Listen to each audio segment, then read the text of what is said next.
Billy Yeager. Billy, nice to have you with us.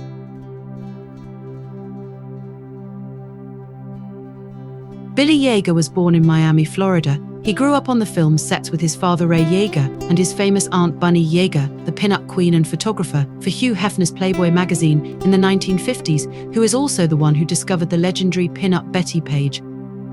Billy's father Ray was a police officer who made national headlines when he was discovered by MGM's Records and signed to a recording contract. He played the Grand Ole Opry with Johnny Cash. Ray Yeager played a homemade box guitar made out of a large dresser drawer, and this was the guitar that Billy had to learn on at 6 years old.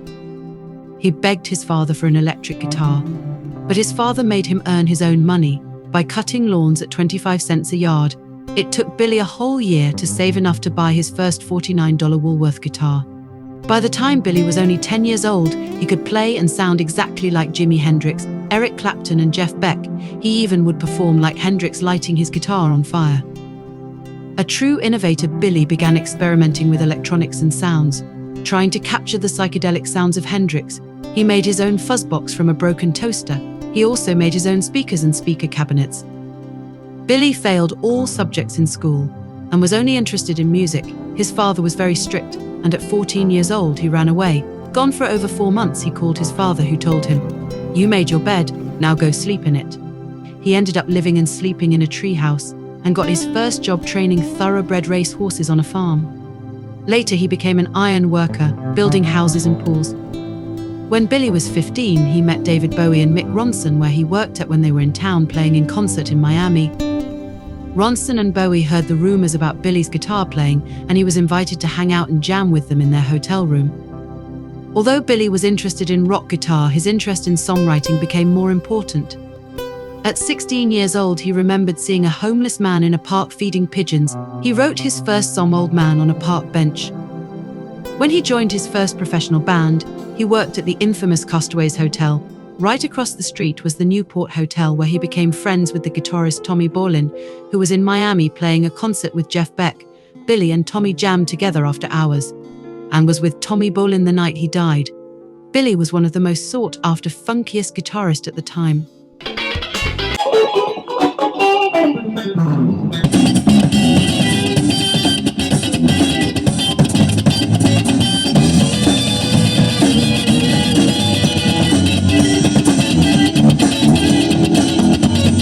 For the next 8 years, he played in several different bands. In each one, he would have his one song that he sang taken away and given to the lead singer. The agent said he couldn't sing, and they even deducted his pay. Insulted and humiliated, Billy became intimidated and dismayed. In 1982, he met Barry Gibb, who listened to Billy's original music and was impressed with his lyrical sensitivity and subject matter. Barry introduced Billy to his manager, encouraging him to write and send him music. Having to earn a living playing in cover bands and being shoved to the back out of the limelight was too much for Billy. That all changed when he met Wayne Cochran, and Wayne began to teach Billy how to be not just a musician, but a sensational performer. In Billy's last performance in a cover band, he knew he was going to quit for good. He tore the house down with standing ovations and shot from his band members. Billy lit his guitar on fire and smashed it on stage. He walked out that night and never looked back. Billy wanted to record his own record album. At 23 years old, he decided to learn how to sell to build back his self-esteem. He quit playing in bands for good and began to sell Electrolux vacuums door to door. Once he learned to sell, he took his lyrics and his guitar and went door to door asking for money to record his album. Within a week, Billy had $9,000 and invited over 23 musicians to compete his record album, What's It Gonna Take? Soon after, he began winning several songwriting contests and performed in bars, headlining with Johnny Depp's band, The Kids. In 1983, he was discovered by Columbia Records by the same people who discovered Bob Dylan, Bruce Springsteen, and Aretha Franklin. John Hammond and Chuck Gregory wanted to make Billy the next big guitar player, but Yeager wasn't interested in guitar and turned them down. In 1983, he met and made friends with the legendary bass player Jorko Pastorius. The two of them recorded some songs together and were going to start a band. Jorko thought Billy was one of the best guitarists he ever played with. In 1985, he was sought after again, this time by the reggae band Inner Circle. He played concerts and recorded on Inner Circle's records, including Bob Marley's Family, It was also at Inner Circle's private studios where he recorded his next album called Be My Valentine. This time, Billy played all the instruments himself. Shortly after, he was asked to record with jazz greats Iris Sullivan and Eddie Higgins for Stan Jeff Brown's jazz album. From 1985 until 1992, Yeager secluded himself. Locked up in his small apartment, he invested every minute working on his original style. He took a part-time job as a janitor that allowed him to return home at 8 a.m. in the morning. 2 years, just locked himself away. Did nothing but writing songs and music. Mounds and mounds of tapes everywhere, just strewn all over the bed, dresser, the drawer. He'd write 2-3 songs a day, great songs too. We're not just talking about average, just 2 or 3 chord junk songs. Every day for over the next 7 years, Yeager wrote and recorded over 3 to 5 songs a day, working obsessively on his writing skills. Then in 1992, Grammy Award winner Bruce Hornsby heard Billy's original 4-track recordings. Bruce stated that Billy's music is different, and he has songs that reach people. Bruce's discovery and support of Billy Yeager's talents ignited even more interest in his work. Bruce got Billy a development deal with Capitol Records, and soon after he was signed to management with Gerald Georgettis, who managed Pink Floyd. During this time, he was asked by Prince to play guitar for his band, and also the Red Hot Chili Peppers because of his unmatchable funk chops. But again and again he turned down offers to simply play guitar. Peter Gabriel's drummer Jerry Marotta and drummer Carmine Appice both let the record companies know they were interested in playing on Billy's record, but by then Billy lost interest in the music business, and he began to believe that he could use his talents to serve humanity better if he made films. Yeager shifted his attention to filmmaking and began producing his first film. When Billy was 25 years old, he had a deeply profound spiritual experience. After long periods of fasting and reading the Bible, Billy had a miraculous healing and profound word of knowledge audibly shaking his bedroom walls one night. Every detail was confirmed by a man of God who had the gift of revelation, who told him that God needed him for something very profound, and he would need to have patience to receive this divine calling. For years, Billy began searching for deeper meaning in his art and music. With his films, he began exploring the purpose and meaning of life. In Jimmy's story, he revealed that his father was dying of cancer. When you're older, you lose so much. Your voice, your money, your family, everything. You gain humility very quickly. Quoting from the book of Ecclesiastes, Billy pondered the depth and meaning of divine purpose in life. How many had died? In the 1990s was also when the world began hearing about the crimes of genocide and the campaign to exterminate the Kurds of northern Iraq. However, as serious as this was, the media was becoming even more obsessed with producing trivial news about celebrities. This event ignited a spark in Billy. He was finished with the music industry.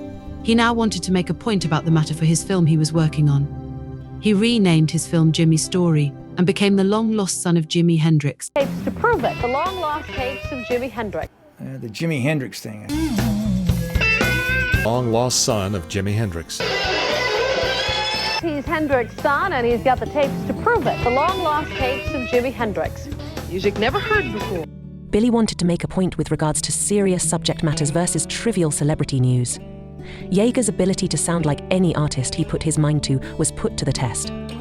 Music that was given to the experts who confirmed that these compositions could not have been written by anyone else but Hendrix. In a feature story, he wore an outfit, handmade with scriptures listed on his pants leg. He included the scripture of repentance. He embarrassed a South Florida newspaper so badly, they had to change their name. The story had already been out. He had long-lost tapes. He was Jimmy's son. So I'm standing in front of Billy, not knowing it's Billy, Jimi Hendrix's son, on my stage that I was performing on, 5 nights a week, in awe. It's his famous father, Jimi Hendrix. The media did not find it amusing, but several journalists united in support of Yeager's mission and activist work.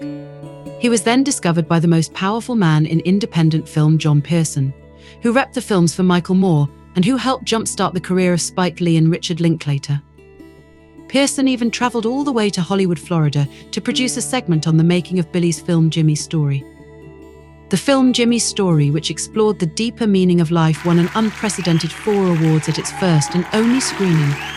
Tears and laughter and standing ovations preceded, but Yeager shelved the film for over 30 years, deciding to never release it to the public. Again in 2002, Kiss Bon Jovi manager Doc McGee heard Billy's music and wanted to sign Billy to his artist roster and get him a label deal. But instead he rejected that and went on to produce A Perfect Song. And then shortly after produced the story documentary of the famous folk artist called The Florida Highwaymen. He learned how to oil paint by one of the masters. Soon after he met his wife Anais in 2004. And this is where everything changed. At first, when Anais arrived from Spain, the Yeagers were literally starving until the owners of the Breakers Hotel heard Billy's original gypsy flamenco original style of music. He was hired as the house musician and was the premier musician to perform for all of Palm Beach's high society events, where he met Rod Stewart, who became a big fan and supporter of Billy's music. But he and his wife were on a serious spiritual quest, seeking truth and creating truth in art, music, and film.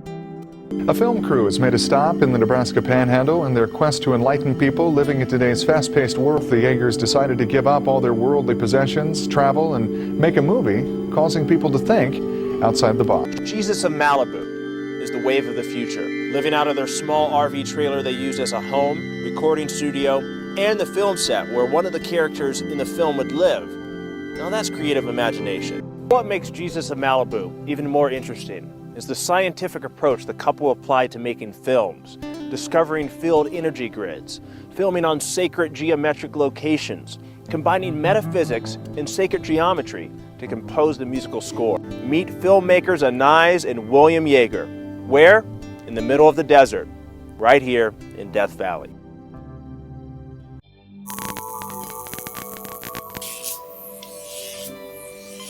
Billy Yeager's interest in sacred geometry and numerology, and his scientific experiments involving wave frequency and vibration and the application of electromagnetic currents to the brain, initiated when he visited the infamous Coral Castle in Homestead, Florida, where he filmed scenes for A Perfect Song.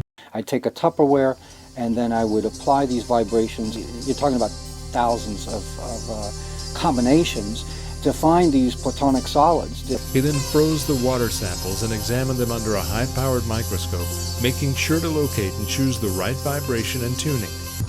Yeager continued experimenting with wave frequencies and vibration, searching for a higher conscious wave frequency and musical tuning that could cause self-enlightenment, repair DNA, slow the aging process, and activate the pineal gland, where superconsciousness resides.